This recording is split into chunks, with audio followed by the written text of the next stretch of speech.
The call came through at 11:47 p.m. on a Tuesday night. Static crackled over the radio as dispatch relayed the details. Structure fire 2347 Maple Ridge Drive. Possible occupants. Inside my heart kicked into high gear as I threw on my gear and jumped into engine 4 with the rest of my volunteer crew. That address was in my own neighborhood, Riverside Estates, where I'd lived for the past 15 years. We screamed through the empty streets, sirens wailing and lights blazing. The smell of smoke hit us before we even turned onto the private road leading into our gated community. My stomach twisted as I saw the orange glow painting the night sky. This was bad, really bad. Then we hit the chain. Our 20-ton fire engine lurched to a stop, tires squealing against asphalt. Stretched across the entrance to Maple Ridge Drive was a thick metal chain, padlocked to posts on either side. Behind it sat a white Lexus SUV parked sideways across the road like some kind of suburban barricade. I jumped, outrage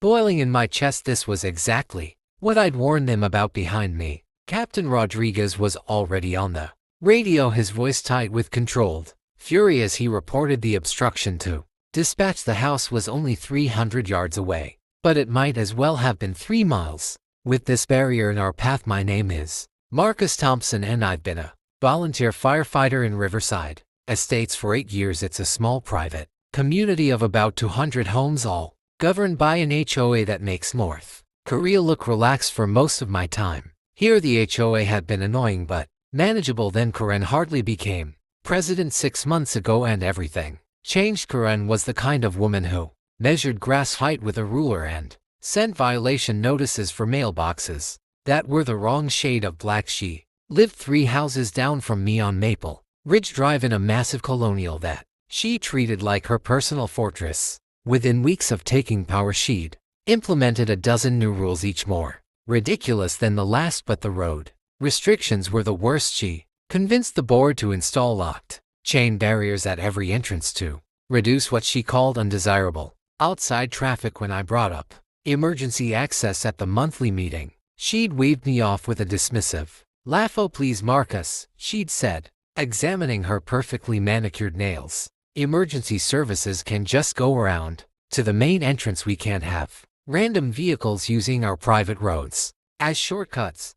I tried explaining that seconds matter in emergencies, that the main entrance added precious minutes to response times. She'd accused me of being dramatic and fear-mongering, then had me removed from the meeting for being disruptive. That was 3 months ago. Since then I'd filed formal complaints with the fire marshal, sent certified letters to the HOA board, even consulted with a lawyer. But Karen had deep pockets and a vindictive streak. She'd started targeting me with daily violation notices for everything from my driveway having a microscopic oil stain to my trash cans being visible from the street for 5 minutes too long. The dry season had started early this year with drought conditions and high winds creating a tinderbox environment. I'd sent another warning to the HOA just last week, complete with statistics about response times and fire spread rates. Karen had responded by having my letter read aloud at the meeting in a mocking tone, calling me paranoid and suggesting I needed a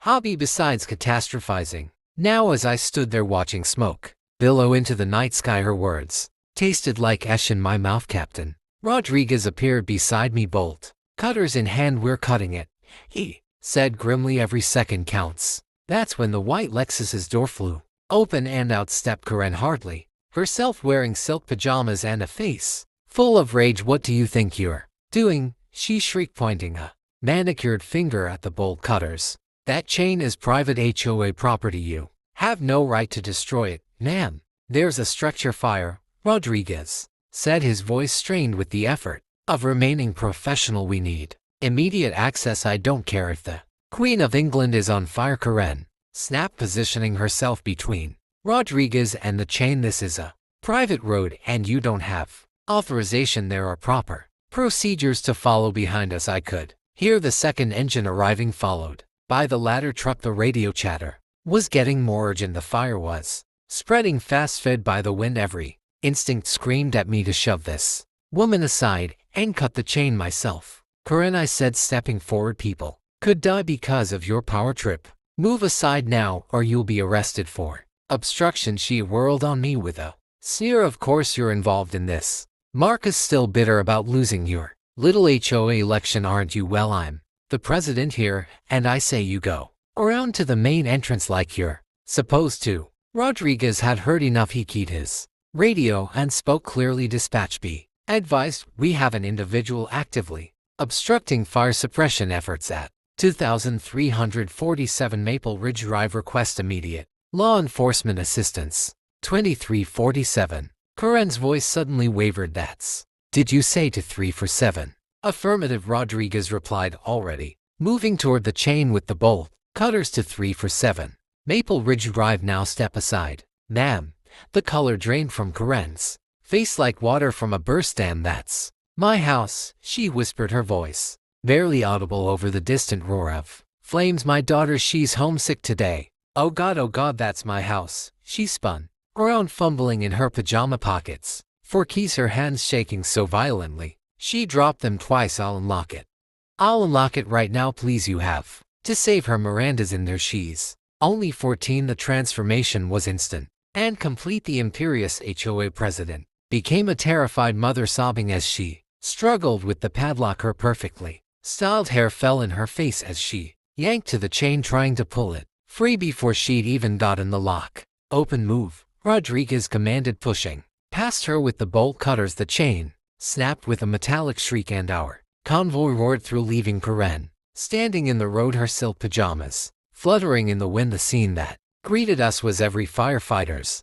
nightmare. The entire second floor of Karen's colonial was engulfed, flames licking out of every window. The front door hung open, smoke pouring out like a black river in the driveway. A figure in a nightgown stood on the lawn, and my heart lifted for a moment before I realized it was just a neighbor. The girl's room is in the back, the neighbor screamed, pointing to the rear of the house, second floor, last window on the right. I saw her at the window, but she's not there anymore. We moved like a well-oiled machine, Rodriguez barking orders as we deployed. I grabbed my air pack and followed Mitchell and Davis to the front door. The heat hit us like a physical wall, even through our gear. Visibility was zero past the entryway, thick smoke turning everything into a hellish twilight. Stay low, stay together, I shouted, dropping to my knees. We crawled forward, following the wall, our training taking over behind us. I could hear the ladder truck positioning, water lines being charged, but I knew we had minutes at most before the second floor collapsed. Karen appeared in the doorway behind us, trying to push past the firefighter holding her back. Miranda, she screamed, please someone save my daughter. I blocked out her cries and focused on the search room by room. We cleared the first floor, then found the stairs. The heat intensified as we climbed, the roar of flames drowning out everything else at the top of the stairs. The hallway stretched in both directions, every door a potential trap. Split up, I ordered Mitchell, take left, Davis with me. We turned right toward where the neighbor had indicated. The first door revealed a home office already fully involved. The second was a bathroom, clear. The third door was closed, and I could feel intense heat radiating through it. This had to be it. I tried the handle. Locked without hesitation, I stepped back and kicked the door, flying open to reveal a teenage girl's room transformed into an inferno. Posters curled and blackened on the walls, a canopy bed consumed by flames, and there, huddled in